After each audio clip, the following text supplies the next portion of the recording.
ॐ वाङ् मे मनसि प्रतिष्ठिता मनो मे वाचि प्रतिष्ठितम् आविराविर्मयेधि वेदः समाणिस्थः श्रुतं मे मा प्रहासिः अनेनाधितेनाहोरात्रान् संदधामि ऋतं वदिष्यामि सत्यं वदिष्यामि तन्मामवतु तद्भक्तारमवतु अवतु माम् अवतु भक्तारम् ॐ शान्ति शान्ति शान्तिः।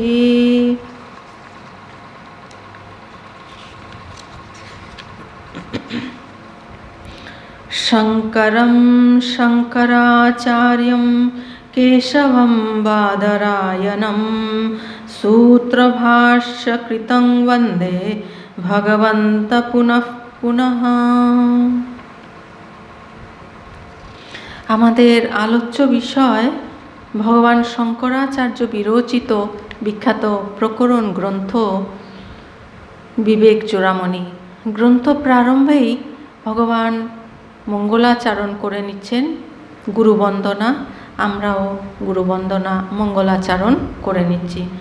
সর্ব বেদান্ত সিদ্ধান্ত গোচরম তমগোচরম গোবিন্দং পরমানন্দম সদ্গুরুম প্রণতোস্ম্যহম। মঙ্গলাচরণের পরে ভগবান ব্রহ্মনিষ্ঠার মহত্বের কথা বলেছেন, যে আমাদের এই যে মনুষ্য জন্ম, এটি কত দুর্লভ। অনেক অনেক জন্মের পরে মনুষ্য জন্ম, তারপরে পুরুষ শরীর, ব্রাহ্মণ কুলে জন্মগ্রহণ, তারপরে শ্রুতিপরায়ণতা, শ্রুতি বিষয়ে আগ্রহ, শাস্ত্র বিষয়ে আগ্রহ, এগুলি পরাপর আরও বেশি শ্রেষ্ঠ।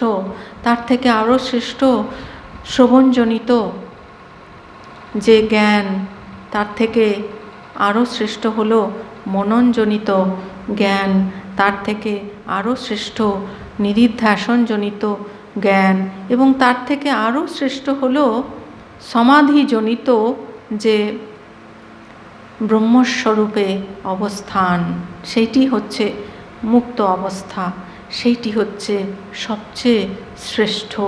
এখন সেই শ্রেষ্ঠ বস্তু লাভ করবার জন্য আমাদের কি করণীয়? আর জগতে তিনটি জিনিস খুবই দুর্লভ। সেই তিনটি জিনিস কি কি? মনুষ্যত্বম, মুমুক্ষুত্বম এবং মহাপুরুষ সংশয়। এই মনুষ্য শরীর, মানুষ জন্ম, তারপরে মুক্তি লাভের ইচ্ছা, মুমুক্ষুত্বম। এই জগৎ সংসারের অনিত্যতা, ক্ষণস্থায়িত্ব, এগুলো বুঝে যে এই জগৎ সংসারের যে জন্ম মৃত্যুর চক্র, তার থেকে যিনি মুক্তি লাভ করতে চান, মুমুক্ষুত্বম, এইটি আরও দুর্লভ। মুক্তির ইচ্ছা কজন মানুষের হয়? তাই এই ইচ্ছা হওয়া মানেও কিন্তু তিনি অনেকটা এগিয়েছেন ঈশ্বরের পথে, তিনি অনেক অগ্রসর হয়েছেন। তিনি মুক্তির ইচ্ছা লাভ করছেন, মুক্তির ইচ্ছা পোষণ করছেন। আর এই মুক্তির ইচ্ছাই যথেষ্ট নয়, তখন তাকে কি করতে হবে? যিনি মুক্ত ব্যক্তি অথবা মুক্তির পথে অনেক দূর অগ্রসর হয়েছেন, এই রকম যিনি আত্মজ্ঞ, ব্রহ্মজ্ঞ, জ্ঞানী, সদ্গুরু, তার কৃপা লাভ করা, তার আশ্রয় লাভ করা, এই তিনটির সমাবেশ, এই তিনটির সঙ্গম না হলে কিন্তু মুক্তির পথে আমরা এগোতে পারি না।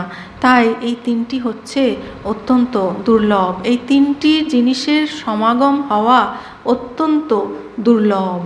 আর এই তিনটি কিন্তু ঈশ্বরের অনুগ্রহ, দেবতাদের অনুগ্রহ, তাদের কৃপা ছাড়া সম্ভব না। তাই এই সমস্ত কিছু লাভ করেও যদি আমরা ঈশ্বর চিন্তায়, ঈশ্বর লাভের দিকে অগ্রসর না হই, আমরা যদি মিথ্যা এই জগৎ সংসারের মোহমায়ায় ডুবে থাকি, আমাদের প্রকৃত উদ্দেশ্যের কথা আমরা ভুলে যাই, তাহলে কিন্তু সেইটি আত্মহননেরই সমান। যিনি এরকম করেন তার মতো মূঢ় ব্যক্তি আর কে আছে? কারণ তিনি যে প্রকৃত যে নিত্য বস্তু, শাশ্বত বস্তু, যেটি আমাদের দিতে পারে প্রকৃত সুখ, শান্তি, আনন্দ, সেইটি ভুলে গেছেন, সেই বিষয়ে অবহিত নন, সেই বিষয়ে যথেষ্ট সতর্ক নন। তাহলে তিনি এইগুলো ভুলে জগৎ সংসারের মিথ্যা, ক্ষণস্থায়ী, অশাশ্বতম বস্তুর ব্যক্তি বা রিলেশন অথবা পরিস্থিতির পেছনে যিনি নিজের অমূল্য সময়, নিজের অমূল্য জীবন ব্যয় করেন, তার মতো নির্বোধ আর কে আছে? ঠাকুর তাই বলেছেন যে এক হাতে যারা সংসারে আছেন, এক হাতে সংসারের কর্ম করো, আর এক হাতে ঈশ্বরকে ধরে থাকো। আর যখন আর ঠাকুরকে, ভগবানকে কি প্রার্থনা করতে হবে? যে হে ঈশ্বর, আমার কর্ম কমিয়ে দাও। এইভাবে কর্ম যখন আরও কমে যাবে, তখন দুই হাতে ঈশ্বরকে ধরতে হবে। দুই হাতেই তখন আমরা সেই ঈশ্বরকে ধরব, আত্মবস্তুর সেই দিকে অগ্রসর হব। এইটি যারা না করেন, এইটি হচ্ছে আমাদের প্রকৃত স্বার্থ, এইটি আমাদের প্রকৃত কল্যাণ করবে, এইটি দেবে আমাদের জীবনের পূর্ণতা, এইটি দেবে আমাদের জীবনের আত্যন্তিক দুঃখ নিবৃত্তি এবং পরমানন্দ প্রাপ্তি। আমাদের জীবনের যত রকমের দুঃখ আছে, সমস্ত দুঃখের নিবৃত্তি হবে এই আত্মবস্তু লাভের দ্বারা, ঈশ্বর লাভের দ্বারা, আত্ম সাক্ষাৎকার, ব্রহ্ম সাক্ষাৎকারের দ্বারা। তাহলে এইটি আমাদের যে প্রকৃত স্বার্থ, এটি বুঝে নিয়ে আমাদের সেই দিকে অগ্রসর হতে হবে। যারা এটি না বোঝেন তারা কিন্তু নির্বোধ, এবং যারা ঈশ্বরের দিকে অগ্রসর হন না, সংসারে নিমগ্ন, সংসারে আবদ্ধ, তারা কিন্তু যেন নিজেকেই নিজে হত্যা করছেন, আত্মহনন করছেন। তাহলে এইগুলো বুঝে নিয়ে আমাদের ঈশ্বরের দিকে এগোতে হবে।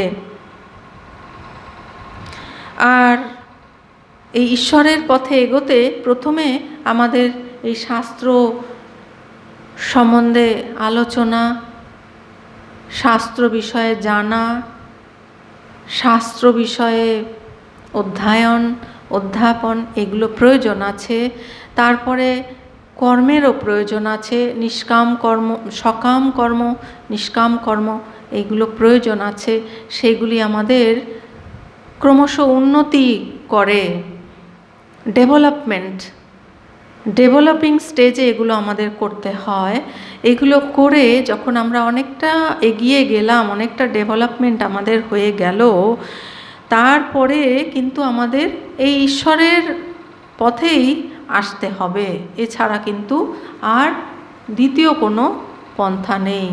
নান্য পন্থায় নায় বিদ্যতে, শ্রুতি বলছেন। তাই এগুলি আমাদের ইনিশিয়াল স্টেজে, প্রাথমিক পর্যায়ে প্রয়োজন আছে। শাস্ত্র আলোচনা, সকাম নিষ্কাম কর্ম, দেবতাদের ভজনা, এইগুলো আমাদের চিত্তশুদ্ধি করে। এইগুলো আমাদের প্রাথমিক স্টেজে অবশ্যই করতে হবে, কিন্তু এইগুলোই কিন্তু যথেষ্ট নয়। এইগুলোই কিন্তু আমাদের যে প্রকৃত উদ্দেশ্য, মুক্তি লাভ করা, সেইটি কিন্তু দিতে পারবে না। আমরা এগুলো করলে আমাদের চিত্তশুদ্ধি হবে, কিন্তু জীবনেও এর দ্বারা আমাদের মুক্তি হবে না। তাহলে মুক্তি লাভের জন্য কি করতে হবে? জীব ও ব্রহ্ম ঐক্য, আমি যে স্বরূপত আত্মা, এইটি বোধে বোধ করা এবং এই আত্মা এবং সর্বব্যাপী ব্রহ্ম যে অভিন্ন সেইটি অনুভব করা। ব্রহ্ম আত্ম ব্রহ্ম ঐক্য, জীব ও ব্রহ্ম ঐক্য, এইটি বোধে বোধ যতক্ষণ না হচ্ছে ততক্ষণ কিন্তু আমাদের মুক্তি লাভ হচ্ছে না। আর এরপরে অনেকের জাগতিক সম্পদ আহরণের, জাগতিক সম্পদ সঞ্চয়ের একটা প্রবণতা থাকে, কিন্তু জাগতিক অনেক সম্পদ যাদের আছে তাদের জীবনটা হয়তো ভোগপূর্ণ হতে পারে, জাগতিক কিছু সুখ স্বাচ্ছন্দ্য থাকতে পারে, কিন্তু সেইটি আমাদের প্রকৃত যে সুখ, প্রকৃত যে আনন্দ, সেইটি দিতে পারে না। প্রকৃত আনন্দ কি? সেইটি হচ্ছে পরমানন্দ, পরম আনন্দ, অর্থাৎ অ্যাবসলিউট ব্লিস, যেই আনন্দের পরে আর কখনোই দুঃখ আসবে না। আত্যন্তিক দুঃখ নিবৃত্তি, অর্থাৎ যেই দুঃখর পরে, দুঃখ নিবৃত্তির পরে আর কখনো দুঃখ আসবে না, এবং পরমানন্দ প্রাপ্তি, যেই আনন্দের পরে আর কখনো দুঃখ আসবে না, সেইটি লাভ করাই হচ্ছে আমাদের জীবনের উদ্দেশ্য। তার জন্য আমাদের কি করতে হবে? আমাদের নিরহংকার হয়ে বিনয় সহকারে, যিনি ব্রহ্মজ্ঞানী, আত্মজ্ঞানী, আত্মবিষয়ে যিনি অনুভবী, অথবা যিনি এই বিষয়ে অনেক দূর অগ্রসর হয়েছেন, মুক্তির পথে যিনি অনেক দূর অগ্রসর হয়েছেন, এই রকম যিনি জ্ঞানী ব্যক্তি, তার আশ্রয় লাভ করা, তার কাছে বিনীতভাবে বিধিপূর্বক উপস্থিত হয়ে আত্মজ্ঞান প্রার্থনা করা এবং তার উপদিষ্ট পথে সাধনা করে মুক্তি লাভের চেষ্টা করা। শ্রবণ মনন নিধিধ্যাসনজনিত যে অভ্যাস, এইগুলো করা এবং মুক্তির জন্য চেষ্টা করা। তার জন্য কি করতে হবে? আর নিজের আত্মাকে, অর্থাৎ এখানে আত্মা বলতে মনকে বোঝাচ্ছে, নিজের মনকে কিন্তু কখনোই অধোগতির দিকে, সংসারের দিকে নিয়ে যাওয়া যাবে না। সেই মনকে সবসময় সাত্ত্বিক গুণের দ্বারা ঊর্ধ্ব দিকে ধরে রাখতে হবে, ওপরের দিকে ওঠাতে হবে। কিভাবে?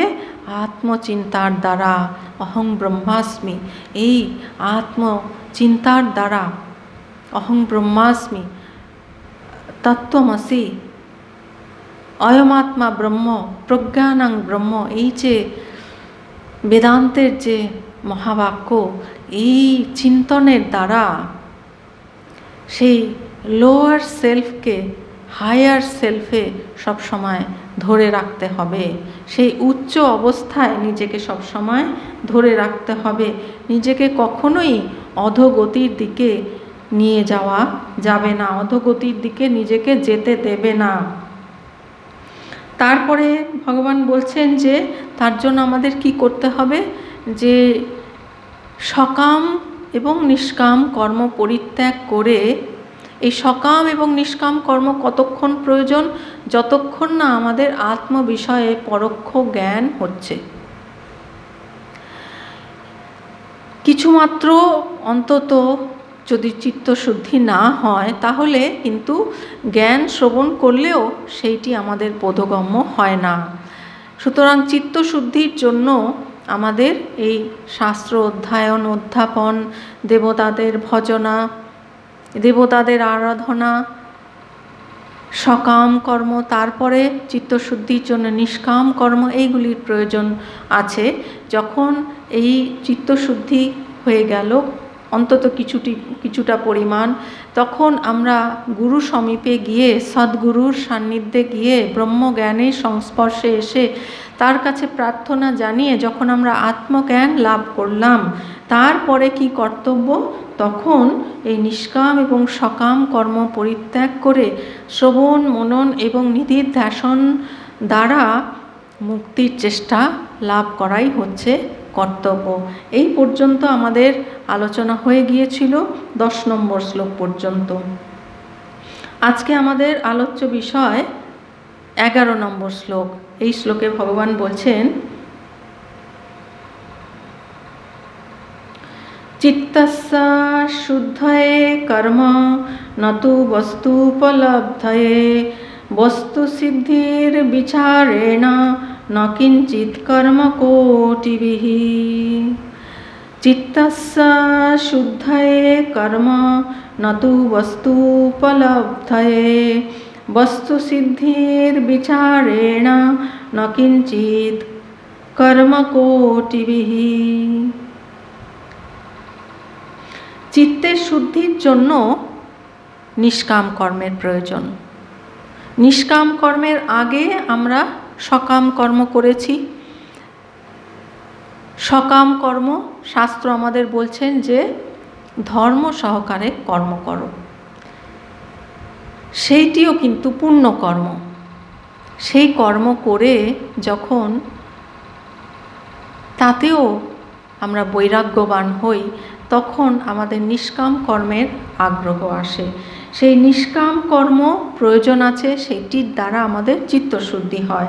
তাই চিত্তশুদ্ধির জন্য নিষ্কাম কর্ম প্রয়োজন। ব্রহ্মবস্তু সাক্ষাৎকারের জন্য কিন্তু কর্মের প্রয়োজন নেই। নিষ্কাম কর্ম আমাদের চিত্তশুদ্ধির জন্য প্রয়োজন।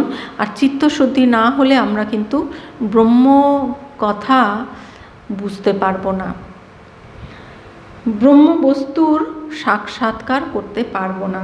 তাই চিত্তশুদ্ধির জন্য প্রথমে সকাম নিষ্কাম কর্মের প্রয়োজন আছে, কিন্তু সেইটি কিন্তু ব্রহ্ম সাক্ষাৎকারের জন্য প্রয়োজন নেই।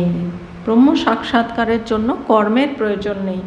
বেদান্ত বাক্যার্থের বিচারের দ্বারা ব্রহ্মবস্তুর জ্ঞান হয়, অসংখ্য কর্মের দ্বারা কিছুই হয় না, অর্থাৎ ব্রহ্মজ্ঞান হয় না। আমরা যদি অনেক কর্মে নিজেকে নিয়োজিত রাখি, তাহলে কি হবে? আমাদের চিত্তটা বিক্ষিপ্ত হয়ে যাবে। বিভিন্ন কর্মে কাজে নানান বিষয়ে চিত্তটা বিক্ষিপ্ত হয়ে যাবে। সেই বিক্ষিপ্ত চিত্তকে একাগ্র করার তখন প্রয়োজন হবে। সেই বিক্ষিপ্ত চিত্ত অর্থাৎ সেটি হচ্ছে রজগুণ। প্রথমে তমগুণ অর্থাৎ যেটি হচ্ছে আলস্য, তারপরে বিভিন্ন রকমের যে নিদ্রা, আলস্য, কর্তব্যকর্মে অবহেলা, যেটি এখন করণীয় সেটি পরে করব বলে ফেলে রাখা, অলসতা, এইগুলো হচ্ছে তমগুণ, তমগুণের লক্ষণ। আর নেশা করা, বিভিন্ন রকম যে নেশা, এইগুলো হচ্ছে সবই তমগুণ, তমগুণ বৃদ্ধি করে। এই তমগুণকে আমাদের জয় করতে হবে রজগুণের দ্বারা। নিদ্রা, আলস্য, এইগুলো ফেলে রাখা কর্ম, এটাকে বলা হয়, তাদের বলা হয় দীর্ঘসূত্রী। যেটি আজকে করণীয় সেটি কালকে করব বলে ফেলে রাখে, আবার কালকে বলে পরে করব। এরকমভাবে যারা কর্মটাকে শুধু পরে করব করে ফেলে রাখে, গীতাতে ভগবান তাদের বলেছেন দীর্ঘসূত্রী। তো এই যে তমগুণ, তাকে রজগুণের দ্বারা কর্মে ব্যাপৃত হয়ে সেই তমগুণকে জয় করতে হবে। সেটি হচ্ছে সকাম এবং নিষ্কাম কর্ম। আবার এই রজগুণকে সত্যগুণের দ্বারা শুদ্ধ করতে হবে। সেটি হচ্ছে এই দেবতাদের উপাসনা, আরাধনা, মনকে একাগ্র করা, চিত্তকে একাগ্র করা তার দ্বারা। সেইগুলো কিন্তু আমাদের যে জ্ঞানের পথে জ্ঞান উপলব্ধির জন্য সহায়ককারী হবে, চিত্তশুদ্ধির জন্য। কিন্তু বেদান্ত বাক্যার্থের বিচারের দ্বারা ব্রহ্মবস্তুর লাভ হয়। অসংখ্য কর্মের দ্বারা কিন্তু ব্রহ্মজ্ঞান লাভ হয় না, কিছুই হয় না। অসংখ্য কর্মের দ্বারা আমাদের চিত্ত বিক্ষিপ্ত হয়, আর সেই বিক্ষিপ্ত চিত্তকে একাগ্র করতে হয় আবার ধ্যান ধারণা সাধনার দ্বারা। আর সেই সাধনা কিন্তু আবার আমাদের সেই আত্মজ্ঞান আত্মবস্তুকে উপলব্ধি করতে সহায়তা করে। তাই বলছেন যে নিষ্কাম কর্মের দ্বারা চিত্তশুদ্ধি হয়, কিন্তু আত্মস্বরূপের উপলব্ধি হয় না। নিষ্কাম কর্ম প্রাথমিক স্টেজে, সকাম কর্ম, তারপরে নিষ্কাম কর্ম, এগুলো তো আমাদের অবশ্যই করতে হবে, কারণ এইগুলি না করলে আমরা আত্মজ্ঞান বুঝতেই পারবো না।